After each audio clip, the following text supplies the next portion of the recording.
Hi everyone, just want to do part 2 of my vlog for UC Diaries, as today is World IBD Day. Woohoo! Hello everyone who has Crohn's and ulcerative colitis. Let's keep going, raising awareness and talking about it, because it's one of the diseases that isn't that great to talk about. Today I'm going to keep it quite short. I'm just going to talk a little bit about my treatments that the doctors and things have given me, medications basically that I've had over the course of my diagnosis. So when I was first diagnosed, I had, I can't even remember how many tablets I've tried. There are quite a few out there. They all have different fancy names that I'm not going to bore you with. They are all different basically they group them into a few different kinds of groups of medicines. But for me, none of them worked because they either had serious side effects that were worse, if not on par with the symptoms I was already having, or they just didn't work, full stop. The one thing that did work for me and that I was on a lot was steroids, prednisolone, and the steroids that I was on 6-week courses at a time. So you have 60 milligrams, and then each week you have to reduce by 5 milligrams, because if you're on steroids, you can't just stop taking them because that's really bad. So you have to wean yourself down. The trouble is with steroids, as you probably know, there are some side effects. They vary again individually. My ones that I always get is the moon face. So I always have a nice big round face. If you look at pictures and I've got a round face, more than usual, you can see it's because I'm on steroids. Bad skin, hair falls out, appetite increases, which is good because it means I eat loads and put on weight, but not badly, because I'm obviously at the point where I'm underweight when I'm ill. And mood swings I don't particularly get, but I know a few people that suffer really badly with the mood swings when they're on steroids. They're the sort of main side effects. Unfortunately, I went through a phase of about a couple of years where the other medications they were trialling me on weren't working. So I would go through a stage of 6 weeks of steroids, a couple of weeks, a month or so off, with then symptoms start reoccurring, back on steroids for 6 weeks, off for a little while, back on steroids. So for a couple of years that went on. And then 2 years ago nearly, when I was 30, I had a bone density scan because I've been on so many steroids, and it turns out as a result of being on steroids so much, I have early onset osteoporosis, old lady syndrome I like to call it. So basically it means my bones are thinning and more fragile than they should be for my age.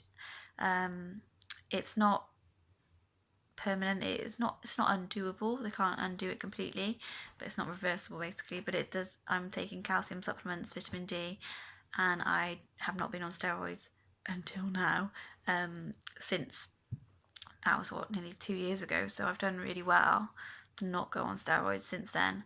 But yeah, it's a bit of a crap thing to have as a side effect, really, because it means I'm worried if I fall over I might break a hip like an old lady and things like that.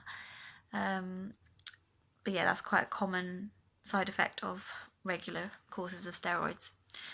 The other medication that I had, I wouldn't say it didn't work for me. It did control my colitis reasonably well, but it was mercaptopurine, for those of you who are in the know with those medication names, and it is an immunosuppressant. I can't even say it. Immunosuppressant. So basically it suppresses my immune system, so it means that I'm very susceptible to other infections and viruses. And when I was obviously on that, and I was working in a school with children, it's not exactly the nicest thing to have, because anything they get, I get, and I don't just get it, I get it 10 times worse than anyone else would get it. Which, again, if you're doing that all the time, regularly leads to you being run down and fatigued and all the rest of it, and it's like a vicious cycle then, so it's pointless. So I didn't stay on those for too long. The drugs that I'm on now for it, the medication, sorry, not drugs, is called it was called infliximab, and I have to go to hospital originally it was every 8 weeks I was going in, and I get it through IV drip, and it was working really, really well. Basically, but it's an expensive drug. I had to fight to get, even though it was proving that it worked for me when all the tablets had failed, it was working, yeah. So it was a hard thing to fight to get because it is expensive to the NHS, which I understand. You know, that we all hear about all the time, the NHS struggling and everything. But it was working for me, so I wanted it, so I had to fight for it, and I got it. And I've continued with it since then. But then they changed to a cheaper alternative brand, which apparently is the same, but it was cheaper.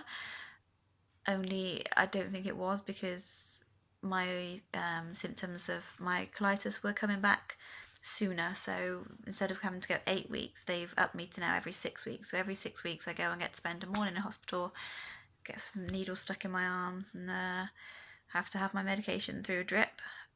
But it seems to be keeping me in reasonably good remission. I mean, obviously, I'm in a flare up right now, but that's still the first time in quite a while that it's been bad enough for me to have to go on steroids, obviously. So it's been doing quite well.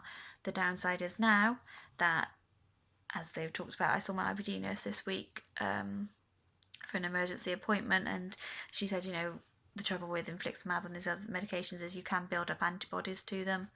So they've now got a new test though, which does test for antibodies. So it means that when I'm due my next infusion, they're going to check before if I've got an antibody build up to the infliximab, and then if I have, they're going to look at what else we can do for me.